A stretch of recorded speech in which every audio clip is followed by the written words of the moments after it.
Hello everyone, my name is Arnold Tibag from 11th Sem Hinsula Laboratory High School. Today we will be discussing about the three communication models. But before that, here are some tools that I have prepared for this topic. The art of communication is the language of leadership. What does that mean? It means that it's our way of communicating with each other for us to understand what other people are saying. Now, to continue our lesson, do you guys have any idea what communication models are? Communication models are concepts exemplifying the process of human communication. The first communication models were created by Claude Elwood Shannon and Warren Weaver. These models follow the primary concept of human communication, where there is a sending and a receiving of messages. A communication model is a pictorial representation of communication process, ideas, thoughts, or concepts through diagram. They can be considered to be systematic representation of the process that help us understand how communication can be carried out. There are three types of communication model. First is linear communication model, interactive model, and last, transactional model. But before we go to the other two, let's first talk about the first one, which is the linear communication model. Linear communication model refers to the way in which a message, the content of information being sent, is transmitted from a sender to a receiver. It is a type of communication that only occurs one way and doesn't provide a means to respond to the message. The linear model is seen in everyday communication, such as television advertisements, radio commercials, and print materials. As the name implies, the linear model resembles the line which shows how the message is transmitted in one direction. The model doesn't include immediate feedback, so it doesn't display an interaction but rather a simple message being sent one direction. Linear model of communication is also sometimes referred to as the action model of communication or the transmission model of communication. There are several components to the linear model of communication. To understand the model fully, it is important to know each part of the model. The basic components include sender, encoding, decoding, message, medium, receiver, and noise. But first, let's talk about the sender.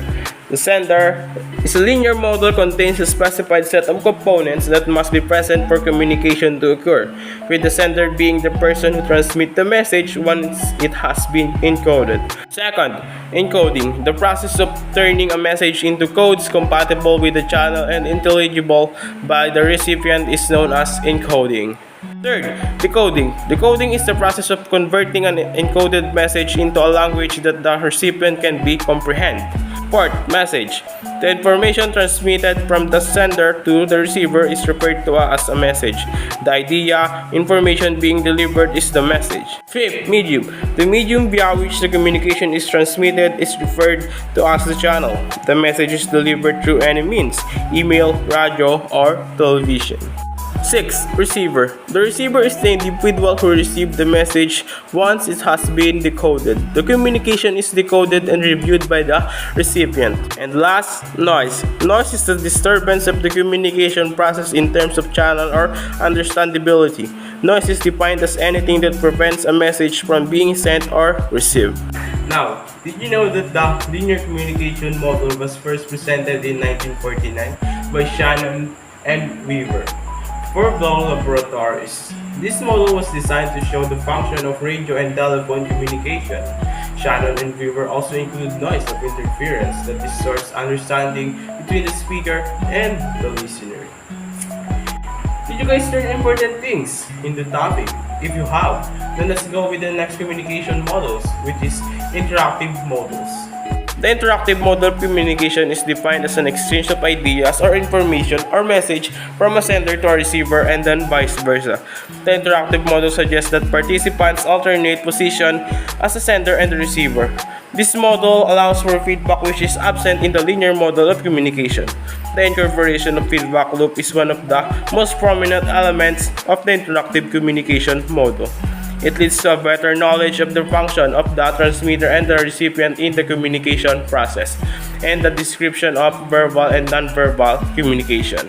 For you to understand more about interactive model communication, there is one message, sender, and recipient in the linear model of communication, but in an interactive model of communication, there is a sender and a recipient for meaningful message exchange that involves in sending a message and receiving feedback. Because the interactive model is concerned with communication as a whole, It focused more on engagement and less on message.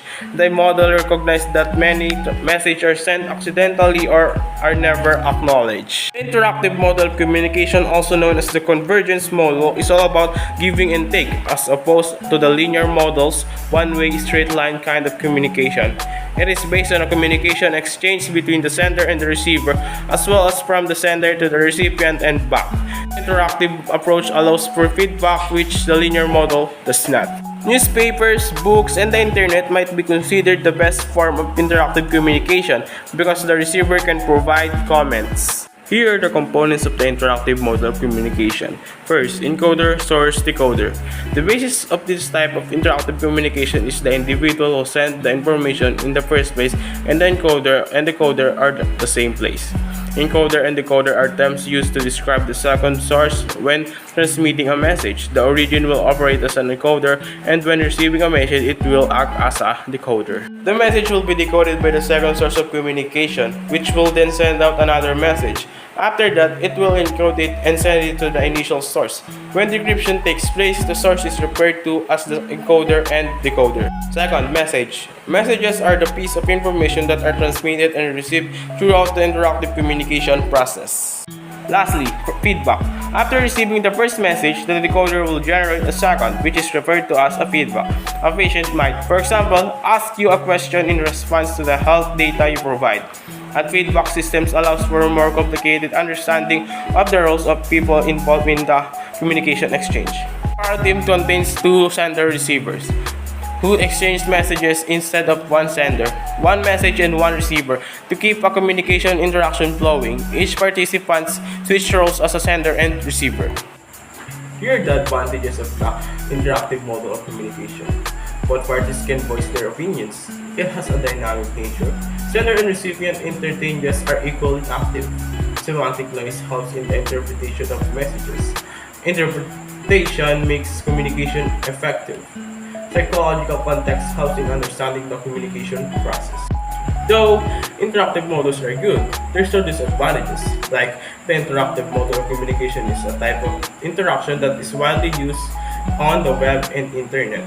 In such cases, the feedback is slow, indirect, and non-simultaneous, which is concerning because it expects communication to follow the same pattern every time. The interactive model of communication is not considered dynamic.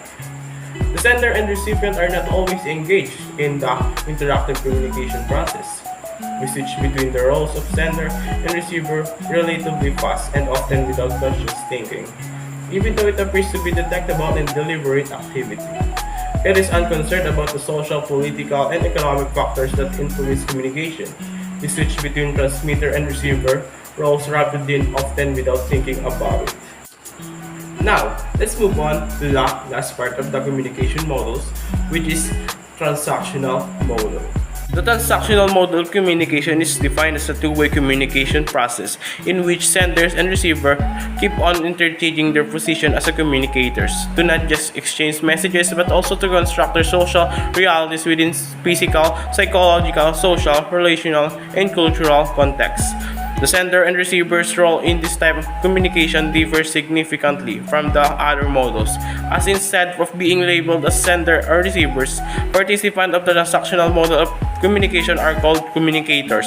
All communicators get involved in encoding and decoding in the transactional process of communication.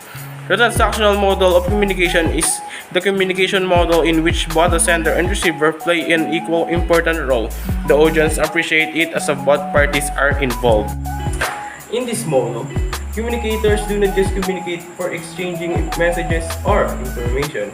Instead, they communicate for creating relationships, shaping our self-concept, forming intercultural alliances, engaging with others in dialogue. This model is effective because it offers a more complete understanding of a context associated with relational, social, or cultural identities. It is appreciated because it gives a chance to both parties. It allows the people to relax and have effective communication by giving them adequate time to relax. There are three contexts of transactional model. First, social context. Due to the different cultures and ethics involved, social changes needs to be accepted. As different cultures are mixed, the social norms can make the conversation a little challenging. Second, relational context. The relational context refers to the context of different norms and values attached to the conversation. People feel free to converse with the people with whom they are familiar. A healthy conversation occurs with the people who are comfortable with each other. Third, cultural context. Cultural context refers to the cultural aspect of the conversation. With the mixing of different cultures, there are a variety of cultures, traditions, and ethics involved. Every culture has to be given equal importance as every tradition and culture is unique. Example of transactional model of communication.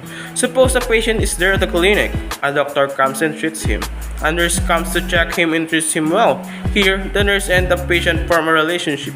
Both of them need to be understandable and maintain two-way communication. The nurse needs to understand the patient's anxiety, and the patient needs to trust her with the procedures. Another one. A teacher and a student also follow the transactional model of communication. A teacher listens to his students and lets them give their views. They may not agree on the same issue, but they try to find a midway to their issue. In conclusion, the transactional model of communication is a continuous process and it is ever changing and evolving in nature. It is a codependent model of communication. Now that we are finished discussing the three types of communication models, what did you guys learn from the topic? Finally, again, this is Aaron Matibag from 11th STEM Minso Laboratory High School. Hope you guys like my discussion. Thank you. Bye bye.